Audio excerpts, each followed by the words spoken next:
Hey guys, what's happening? Today I want to talk about reviews of JRPGs, more specifically, the professional reviews of JRPGs. Now, please tell me, why is it every time that I go to read a review of a JRPG, and this actually recently happened with Arcrise Fantasia, where I was looking up some reviews just because it's always interesting to me to see how the world at large enjoyed the games that I'm enjoying, or at least the more obscure ones, because really I do hope that some of the more obscure games that I like take off well so that the companies that put them out will put out more. But regardless of that, why is it every single time I end up reading something like this?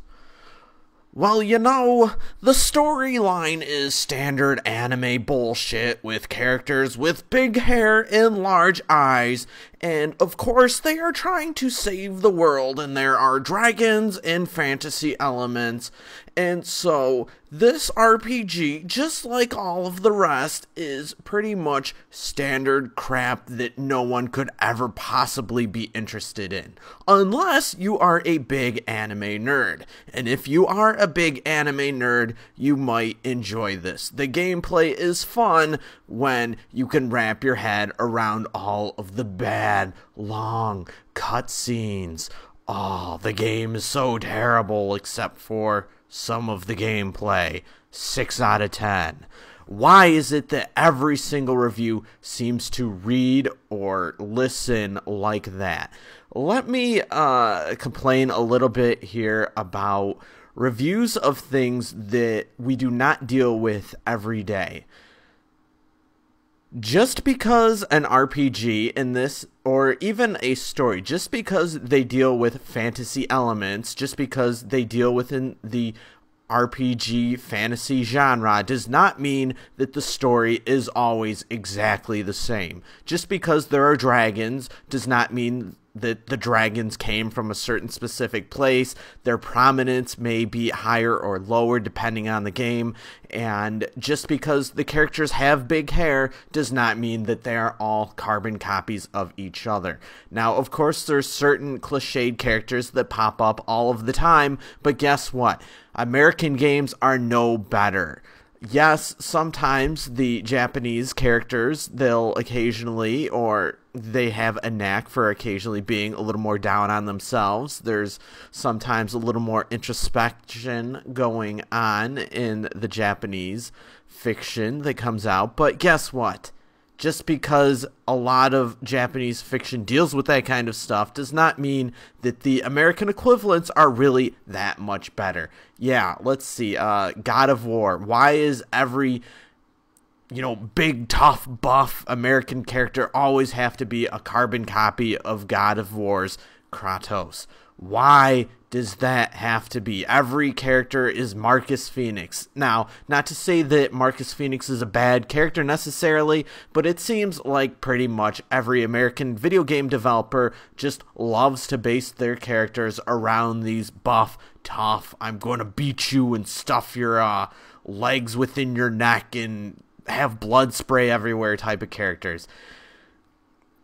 Macho-ness is cool. I love my Die Hard movies just like everyone else, but you know what? Sometimes a little bit of variety is nice, and JRPGs, sure, some of the main characters tend to be coming from the same kind of background generally, but not always. But just because there are fantasy elements does not mean that they should all be written off. That's what I'm trying to say here. Just because a game or work of fiction has dragons and crystals and magic does not mean that everything else is exactly the same, because that is what seems to be written in every single JRPG review that I read. They say, oh, it is standard anime bullshit because the character designs come from a contemporary Japanese style, and here are some common similarities, and then the reviews almost never actually delve into what makes the game tick. these characters typically have at least somewhat different motivations, or perhaps there might be one or two characters that are similar to many other JRPGs, but there are usually at least a few elements that are very unique as well. So why is the actual storyline never really discussed? Why is it? And this is so bad. It seems like Final Fantasy XIII, Resonance of Fate, and Rise Fantasia, because they all involve anime characters and characters with somewhat stylish hair, they all get lumped into the same category. When no, those games are nothing like each other, except for a few common similarities, and that they kind of feature dragons, or at least monsters that look like dragons. That's just about it.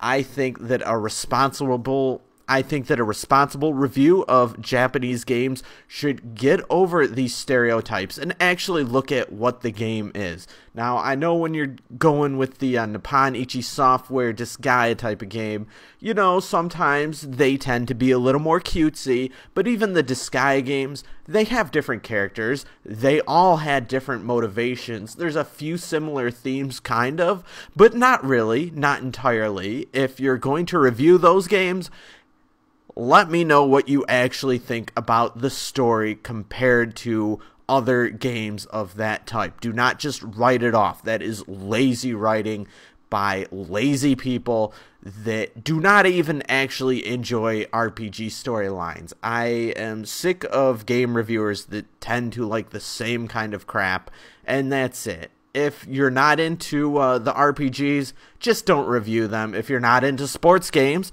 like I often am not, don't review those. It goes both ways. It goes every which way. And really, let's take a look at what is considered the magnificent storyline writing of today from American perspective.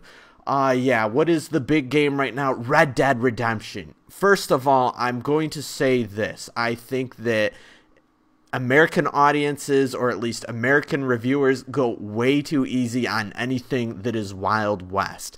For whatever reason, it seems like that resonates with every reviewer, and that automatically the game gets 3 higher points because of that. Because, let's see, Mad Dog McCree, a really terrible game in this day and age. Yeah, it got average scores. Red Steel 2, what the hell is wrong with people? That is not an exciting game. Perhaps it resonates with a few people, but it should not be reviewing as well as it did, because the pacing in that game is terrible. There is a lot of nothing that goes on. And back to Red Dead Redemption, yeah, such great storyline writing. Yeah, let's have this grand panning camera on the characters in this train going by for the first hours, while we have this very slightly controversial dialogue with religious undertones. Oh, I am so taken away. Actually, starting that game up, I was bored to death. Yeah, let's have pointless conversations while riding around on our horse for an hour and a half that have nothing to do with anything, because this mindless dialogue, although it does not really have any purpose at all, it sets up the character for things that happen in the future. The most boring opening I have played in a game in so long. So much more obnoxious than even Twilight Princess, which I did not think was that bad, but still, such a boring opening and just such cliched stuff. What does it have with it? It has going for it. It has budget, and it has good voice actors. I do not think that Red Dead Redemption, from what I've played, is anything that spectacular. It did not blow me away in regards to storytelling, and it has some themes that perhaps resonate with American audiences a little more easily because we're more familiar with it, but that does not mean that it is the pinnacle of storyline telling in video games. And to tie this back to the original point, when you're saying that Red Dead Redemption is a fantastic story, and then putting down something like Rise Fantasia, or if we're going to go with something with a little more better presentation, Tales of Symphonia, if you're going to do that, or even Star Ocean 3, controversial as it is, or even Star Ocean 4, as controversial as that is, if you're going to put down those storylines as being generic anime bullshit, go to hell. That is lazy writing.